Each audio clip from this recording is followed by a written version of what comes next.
Mesdames et messieurs, bonsoir et bienvenue dans votre journal de ce vendredi 26 septembre 2025. Au sommet de ce 19h, Daniel Eda a annoncé ce jeudi 25 septembre 2025 son adhésion au parti de l'opposition, les démocrates.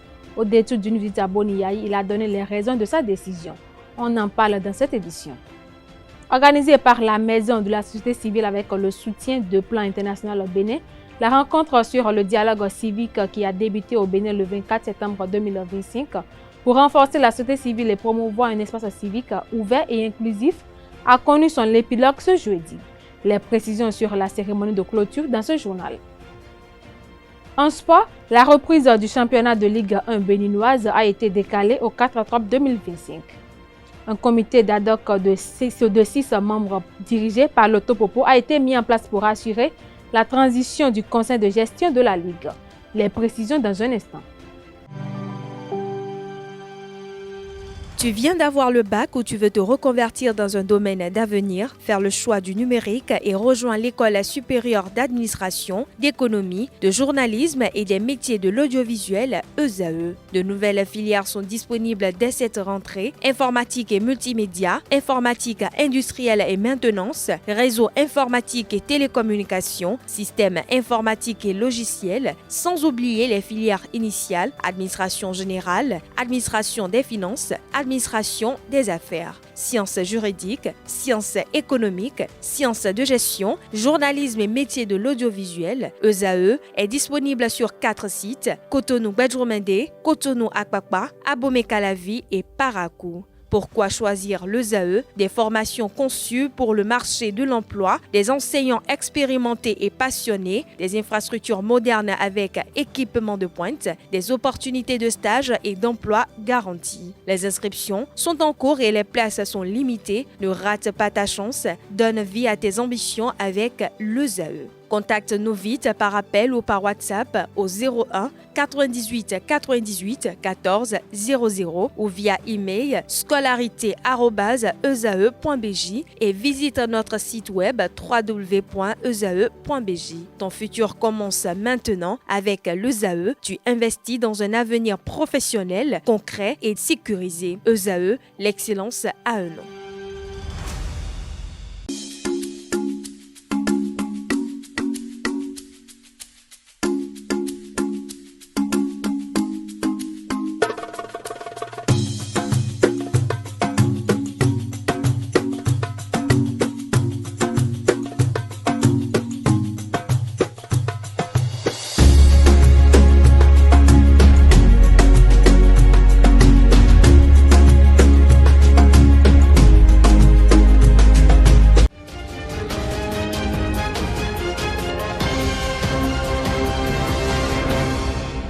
Rebonsoir chers amis internautes, le Bénin se prépare à accueillir à partir de demain et ce jusqu'au dimanche 28 septembre 2025 la conférence internationale sur la nutrition suivie d'une table ronde de haut niveau sur le financement de la nutrition. Dans cette interview, le directeur général de l'Agence nationale de l'alimentation et de la nutrition, Alain Hinkati, a rappelé l'objectif central de cette rencontre mondiale. Un rendez-vous qui s'annonce décisif pour renforcer les engagements, mobiliser les ressources et accélérer la lutte contre la malnutrition. D'éminentes personnalités seront présentes à cette conférence, en particulier Esther Duflo, prix Nobel d'économie 2019. La conférence internationale sur la nutrition qui est organisée par le Bénin a vocation à éveiller l'attention des populations et des partenaires sur l'importance de la nutrition dans les politiques de développement, principalement en Afrique. Et de façon spécifique, cette conférence est destinée à susciter le partage des résultats de recherche scientifique sur le fardeau intergénérationnel de la nutrition et aussi de susciter des débats, des discussions sur des retours d'expérience, sur des projets ou des initiatives qui ont été conduites dans divers pays du monde dans le domaine de la nutrition. Par rapport à cette conférence-là, d'éminents orateurs ont été invités. Je peux parler par exemple du professeur Esther Duflo, qui est prix Nobel d'économie, qui va animer la communication inaugurale, qui va porter sur les avantages humains et économiques de l'investissement dans la nutrition. Et en dehors de cette communication, il y a d'autres intervenants qui sont des chercheurs ou des praticiens dans le domaine de la nutrition qui vont venir d'Afrique, d'Europe, du Canada, de l'Asie, pour venir aussi partager des expériences diversifiées sur le sujet.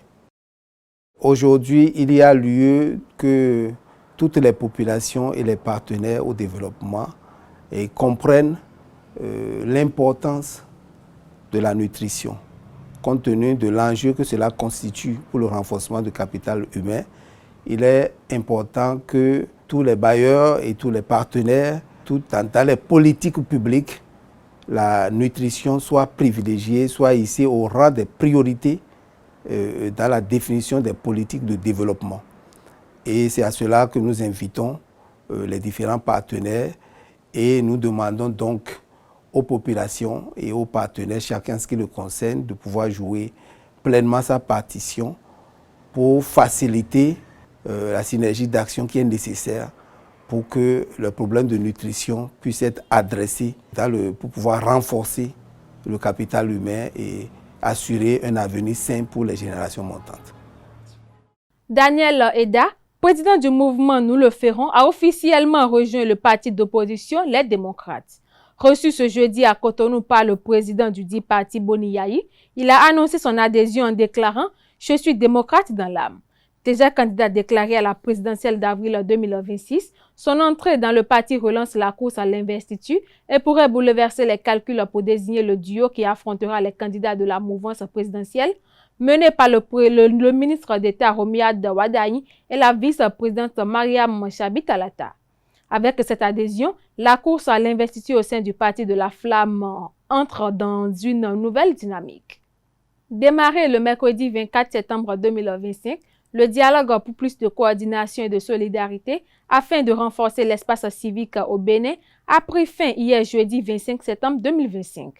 Initié par la Maison de la société civile en partenariat avec Plan International Bénin, cette rencontre a connu la participation de plusieurs acteurs des OSC. La cérémonie de clôture avec Quentin Amoussou et Diane Kouagou.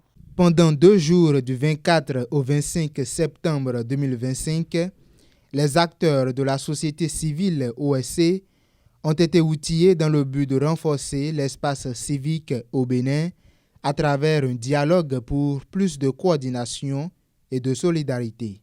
Une formation organisée par la Maison de la société civile. Ce qui nous tient en tant que société civile, ce qui nous entretient et nous maintient dans notre rôle, c'est notre contribution utile à l'élaboration, à la mise en œuvre, au suivi, à l'évaluation, à la capitalisation et à la redevabilité au sujet des politiques, des stratégies, des programmes et projets de développement au seul profit de l'amélioration des conditions de vie de nos communautés à la base. Au cours de ce symposium, il était question de stratégie, d'analyse de recommandations et des approches de solutions. Une initiative appréciée par les participants. Je voudrais déjà féliciter tous les organisateurs de cette séance et leur demander de dupliquer cela.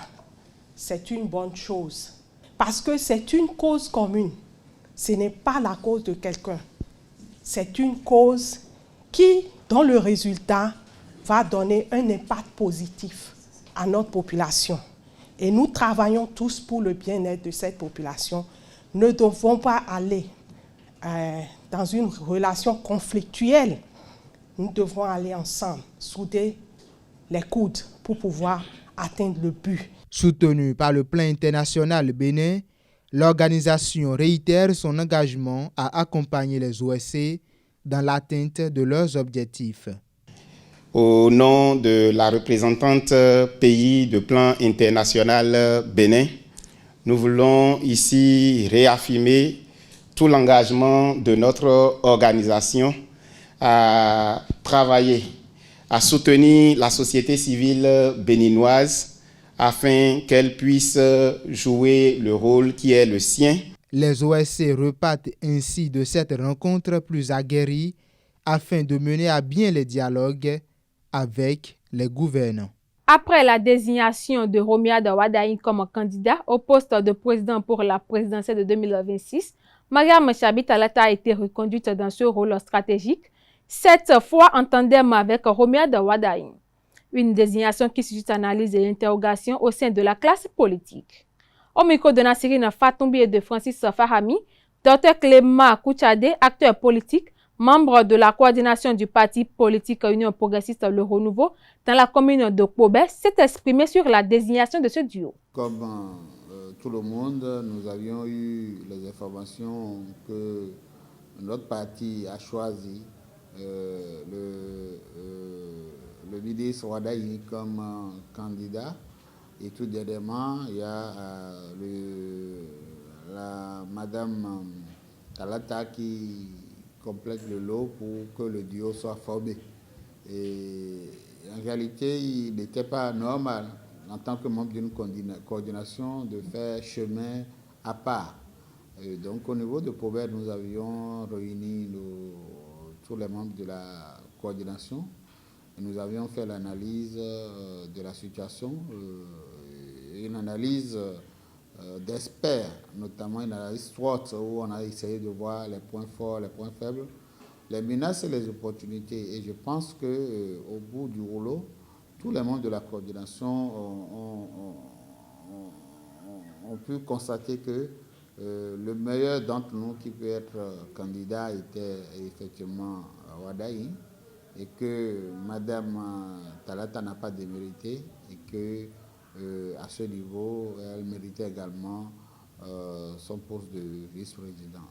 Mais dans une analyse, telle que je vous l'ai dit, il y a toujours les points faibles et les menaces. Nous ne connaissons pas encore le candidat de l'opposition qui peut être une menace. Et dans tout ça, nous pourrons l'intégrer prochainement dans notre analyse et pour en faire vraiment les éléments de langage. En fait, si on fait une analyse, ce n'est pas pour rejeter la candidature ou pas, c'est pour sous-peser les différents points et voir en quoi notre candidat peut être meilleur et de travailler en conséquence pour qu'il gagne les élections. Donc nous aurons dans notre localité, peut-être ça peut faire école ailleurs, à tenir compte de ces points faibles et de ces menaces pour bâtir nos éléments de langage et affronter les élections prochaines, notamment les élections présidentielles, qui, ma foi, sont projetées pour l'année prochaine, en avril 2026. Donc vous voyez que nous avions encore le temps de nous préparer pour affronter ces élections-là. Fini les longues files d'attente devant l'office du baccalauréat à Cotonou. Les candidats et anciens candidats au bac peuvent désormais effectuer leurs demandes directement en ligne grâce à une plateforme spécialement conçue à cet effet. Les usagers peuvent désormais demander en ligne leur diplôme, attestation, relevé de notes ou encore authentification sans avoir à se déplacer. Les demandes se feront sur la plateforme numérique service.bac.bj. Chaque demande doit être accompagnée des pièces requises et du paiement en ligne. Une fois traités, les actes sont mis à disposition pour retrait ou expédition. Ce dispositif vise à réduire les délais, faciliter l'accès aux documents et améliorer l'efficacité du service public de l'éducation. Le dimanche 21 septembre dernier, Sylvanus Aïssi, président de sa fondation éponyme, a fait son action de grâce à Dieu lors d'une cérémonie organisée à la paroisse Jésus-Christ est là. C'était le moment pour lui ainsi que les autres fidèles de l'Église de rendre gloire à Dieu pour les bienfaits au cours de l'année écoulée. Suivez le reportage avec Francis Fahami. Rendre grâce à Dieu pour ses bienfaits, c'est l'exercice auquel s'adonne Sylvanus Aïssi, président de la Fondation Sylvanus Aïssi et président de l'Église céleste Jésus-Christ est là. Un moment de communion et d'adoration. Nous sommes à une période très très sensible où nous avons à la porte les élections générales. Alors, étant donné que j'appartiens à une famille politique, un bloc républicain que vous connaissez bien, c'est normal que je vienne quand même prier pour la nation béninoise, que je prie pour rendre grâce et demander à Dieu de veiller sur le peuple béninois et par rapport aux échéances prochaines, puisque c'est une élection qui est pour la première fois au Bénin, et il faudrait quand même que cela se passe très bien. À l'édition 2025, tout comme aux précédentes éditions, cette paroisse a su compter sur le concours du président de la Fondation Sylvanus Haïti. Nous devions rendre grâce à Dieu et nous avons vraiment le soutien toujours de notre président Sylvanus qui nous soutient depuis le début. C'était difficile, on a eu des moments chauds, mais franchement avec le soutien de Dieu, de l'Éternel et bien évidemment de notre président Sylvanus, on a pu célébrer ce culte. La cérémonie d'action de grâce de ce dimanche constitue non seulement une occasion de renforcement de la foi en Dieu et une expression de la gratitude collective, mais représente également le lieu de l'obtention de bénédictions supplémentaires. Le peuple béninois a besoin de la paix. Le peuple béninois a besoin des élections correctes et crédibles. Et dans ce cadre, je souhaite que chacun de nous puisse vraiment prier et, si possible, faire comme moi, aller faire des actions de grâce et demander à Dieu de veiller sur le peuple béninois, et veiller sur le président Patrice Talon et veiller sur les élections législatives. Les représentants de la paroisse voient en Sylvanus Haïti l'image d'un fidèle qui contribue à la cause de la congrégation. Ce n'est pas évident d'avoir des personnes du genre dans l'église parce qu'à des moments donnés, c'est difficile. De pouvoir gérer déjà son quotidien, de pouvoir gérer, je vais dire, sa présence professionnelle et après, de pouvoir gérer après ce qui est l'œuvre de Dieu, notamment celle de la paroisse de Jésus-Christ est là. Donc aujourd'hui, on a eu des soutiens, je vais dire, de tout ordre. La célébration de la messe d'action de grâce dans cette église céleste s'inscrit dans la tradition depuis quelques années déjà. Chaque année, des fidèles venus de plusieurs contrées se réunissent ici pour rendre gloire à Dieu. Adoptée en 2024, la loi béninoise permettant aux descendants africains déportés durant la traite négrière d'obtenir la nationalité béninoise continue de susciter des adhésions. À cet effet, le député français Olivier Servat, élu de Guadeloupe, a obtenu la nationalité béninoise officialisée par un décret présidentiel. Ce geste symbolique vise à reconnaître ses racines africaines et l'histoire de l'esclavage. Lors de son premier voyage en Afrique subsaharienne, il a visité la porte du Nord au Ouida, un lieu de mémoire qui l'a profondément marqué. Servat rejoint ainsi la dynamique de reconnexion avec la diaspora afro-descendante, déjà initiée par d'autres personnalités comme Claudie Siard et Ciara. Actualité hors de nos frontières, à Madagascar, les manifestations contre les coupures d'eau et d'électricité ont fait au moins 5 morts ce jeudi 25 septembre dans la capitale. La nuit a été marquée par des affrontements, des pillages et l'érection de barrages dans plusieurs quartiers d'Antananarivo. Le gouvernement a instauré un couvre-feu de 19h à 5h, renouvelable tant que l'ordre n'est pas rétabli. Les coups sont suspendus dans plusieurs grandes villes, dont en Sirabé, tandis que l'opposition appelle à poursuivre la mobilisation. Le Parlement slovaque a adopté aujourd'hui, vendredi 26 septembre 2025, un amendement restreignant les droits des couples de même sexe et compliquant le changement de sexe pour les personnes intersexuées. Le texte fait primer le droit national sur le droit européen et interdit notamment la gestation pour autrui ainsi que certaines adoptions pour les personnes non mariées. L'opposition dénonce une atteinte aux droits fondamentaux, tandis que le gouvernement souverainiste affirme protéger les valeurs nationales. Bruxelles rappelle que les États membres doivent respecter le droit communautaire, y compris sur les libertés individuelles. Sport pour boucler ce 19h, la reprise du championnat national de football du Bénin Ligue 1 a une nouvelle fois été reportée. La date est fixée au 4 octobre prochain. Réunis ce vendredi 26 septembre 2025, le ministère des Sports et la Fédération béninoise de football ont annoncé la mise en place d'un comité ad hoc de 6 membres chargés de conduire la transition du conseil de gestion de la Ligue. La présidence a été confiée à l'Autopopo, assisté de Coton FC, Sobemap FC, Real Sport, Sitatunga FC et Rodrigo Sounou. Le championnat professionnel de football du Bénin reprendra donc officiellement le 4 octobre 2025. Le match d'ouverture devait opposer Dadia FC à Coton FC, mais la participation de ces deux clubs à des compétitions internationales avait soulevé des interrogations quant à leur disponibilité. L'analyste sportif Issa Amadou décrypte les enjeux et appelle à une meilleure organisation. On l'écoute au micro de Romaric Djesugo Benou. Est-ce que le championnat national de première division, le championnat professionnel, va-t-il commencer demain ou non? Je pense que c'est une très bonne question, c'est une question légitime, mais a priori, on ne devrait pas se poser cette question-là. Un championnat, c'est la compétition statutaire d'une fédération, quelle que soit la discipline. Donc ici, nous sommes en football. Avant certainement de sortir le calendrier, avant certainement de décider d'une date, ça veut dire qu'entre-temps, on s'est assuré que tout le dispositif, tout le système qui doit se mettre en place pour que le championnat démarre est déjà mis en place. Mais justement, à ce niveau, il y a problème. Il y a problème dans la mesure où aujourd'hui, il y a des clubs qui ont écrit, notamment à la commission d'éthique, pour dire qu'ils ne sont pas d'accord par rapport à la non-installation d'une ligue professionnelle qui aura donc comme principale tâche la gestion de ce championnat professionnel.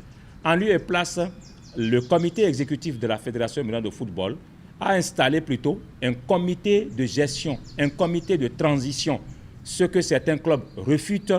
Et ces clubs-là, en saisissant la commission d'éthique, ont eu raison, puisque cette commission-là a donné sa décision en désavouant la fédération, ou plutôt le comité exécutif de la Fédération Béninoise de football, et dire oui, que la ligue professionnelle doit pouvoir être installée avant que le championnat ne démarre. La décision de la commission d'éthique, elle est là, on peut bien sûr la lire.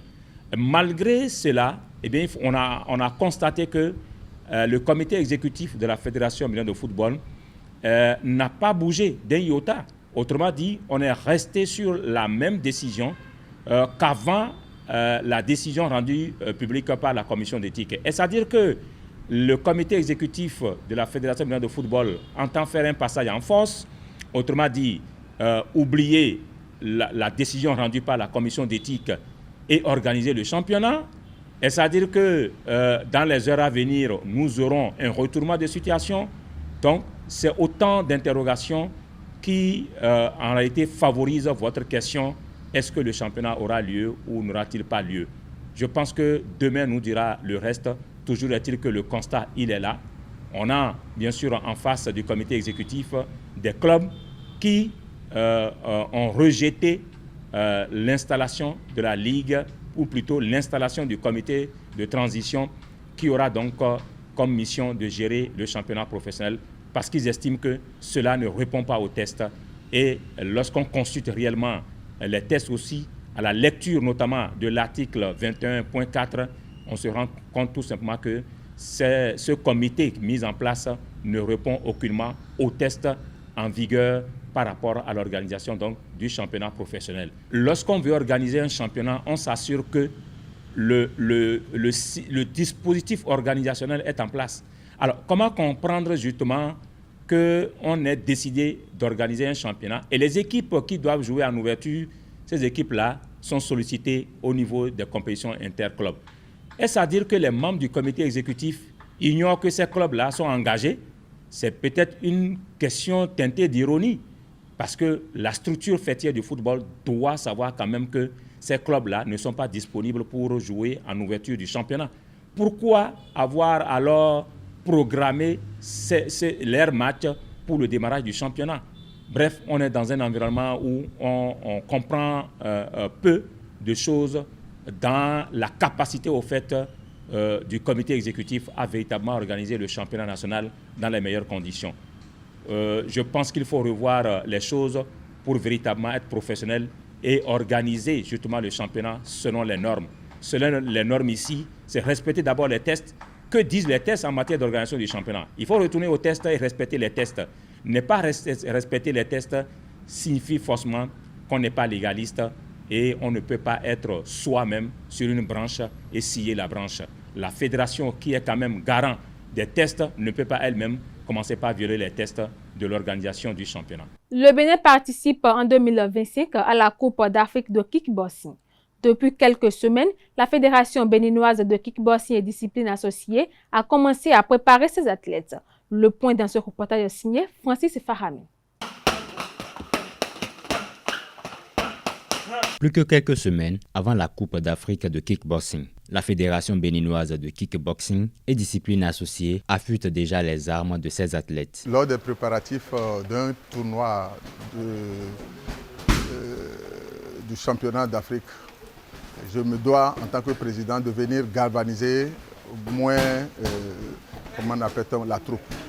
Et donc c'est pour cela que je suis revenu aujourd'hui encore pour les voir comment ça travaille, quels sont les points faibles encore qu'on peut corriger. Conditions physiques, aspects techniques et stratégies de combat, la direction technique nationale travaille à peaufiner ces différents points avec les kickboxers. Actuellement, nous sommes en phase finale de cette préparation qui a duré pratiquement 3 mois. Et chaque athlète a appris beaucoup de choses sur le plan technico-tactique. Et là, je peux dire qu'ils sont actuellement aguerris, ils sont prêts pour aller ramener des médailles d'or, bien sûr. Les athlètes apprécient et remercient le président Narcisse Soglo et le comité exécutif pour la qualité de l'accompagnement. Le coach a mis l'accent sur les techniques, l'endurance, les déplacements et tout. Voilà, on a aussi travaillé un peu de physique. Comme nous sommes déjà proches de la compétition, on a travaillé juste un peu de physique, mais beaucoup de technique et endurance. À cette compétition continentale, 9 kickboxers vont représenter le Bénin dans plusieurs catégories en Égypte avec pour objectif de faire mieux que lors de la première participation du Bénin. On peut toujours dire que nous allons là-bas pour rafler tous les titres, mais les autres adversaires aussi, ils arrivent pour la même chose, les mêmes objectifs. Et donc c'est pour cela que nous travaillons très fort pour que nous soyons aptes à pouvoir combattre dans toutes les catégories au Caire. La délégation béninoise au Caire va être composée des meilleurs athlètes issus du championnat national de kickboxing 2025. Mesdames et messieurs, c'est tout pour ce 19. Merci de votre attention. À très bientôt.